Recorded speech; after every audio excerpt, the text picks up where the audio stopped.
It's official. The Milwaukee Bucks hire Doc Rivers as the new head coach. So let's just talk about this. So Doc Rivers, he has had a very controversial career. He's a one-time champion with the 2008 Boston Celtics, and his prior stints have never been that inspiring. You can look at what he did with the Orlando Magic. He blew a 3-1 lead.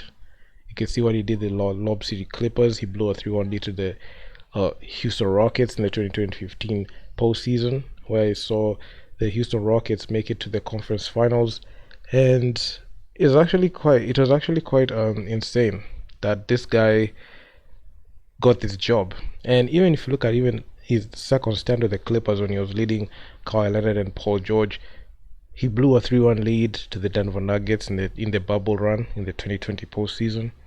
He has had an underwhelming career coaching the Philadelphia 76ers with Joel Embiid there. So Giannis is going to be coached by this man. So when I saw this, I saw in a report even immediately after Coach Adrian Griffin was fired from the Milwaukee Bucks coaching staff, the head coach got fired.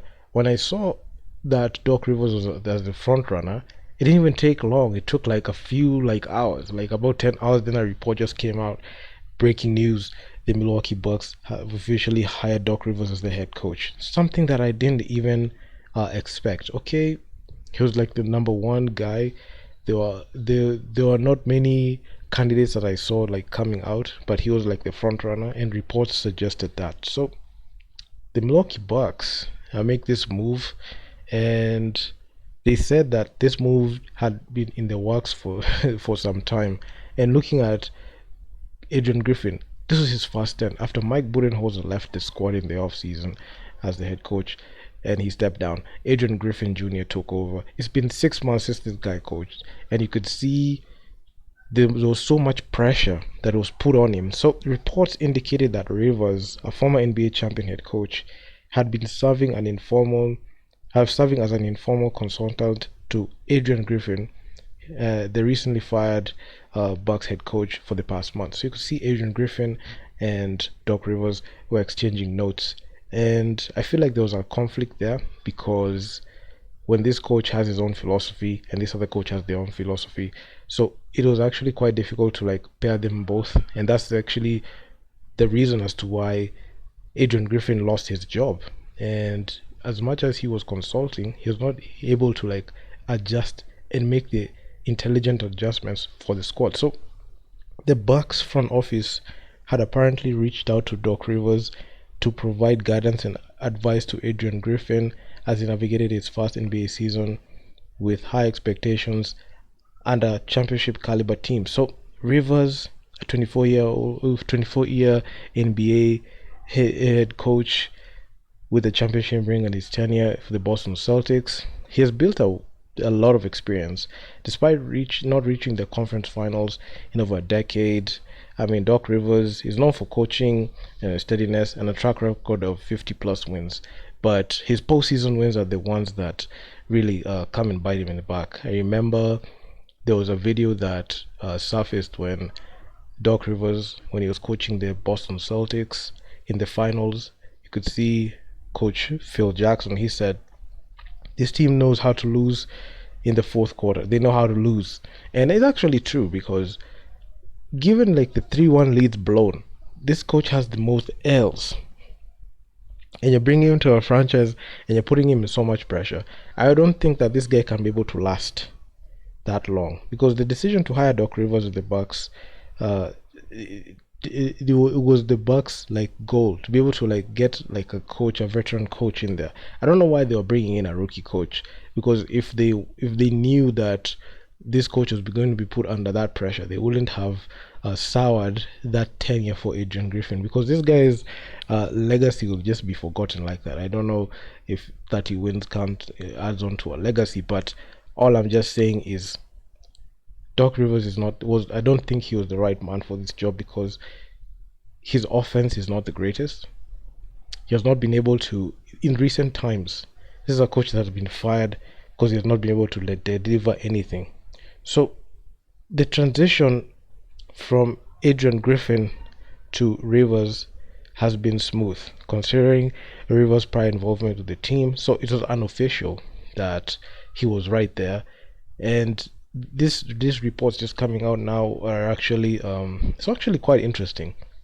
So the move also reflected the Bucks' commitment to maximize the championship window and just win now. While concerns about Rivers' postseason adjustments linger, his coaching acumen and proven success in the regular season make him a valuable asset for a team with aspirations for a deep playoff run. So the thing that I struggle with, the Bucks have had successful seasons. Like last postseason, they had 50 plus wins. They're the first team to like lock a playoff spot, and they got beat in 5 games by the Miami Heat team, an AC team that came all the way from the play-in tournament. A play-in team made the finals. So regular season wins don't matter right now for the Milwaukee Bucks. They have to figure out how to a way to get back to the finals, like in 2021. So I don't feel like Doc Rivers will be able to like take them there.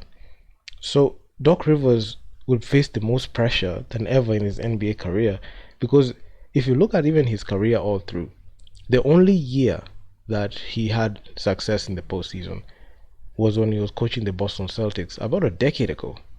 And looking at that, a lot of people have a tendency to overrate his coaching style and experience.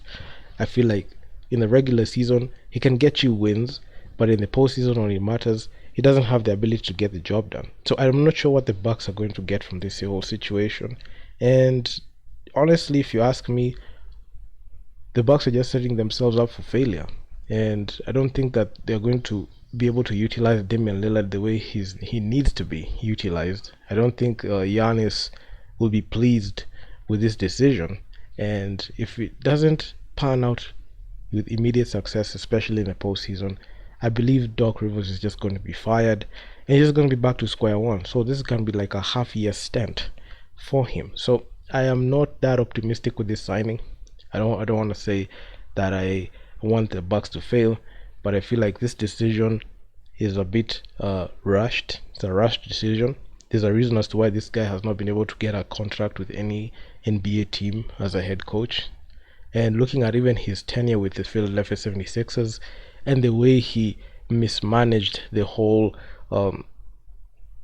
Sixers situation with Ben Simmons, Joel Embiid, all that, and refusing to be accountable, and also throwing players under the bus.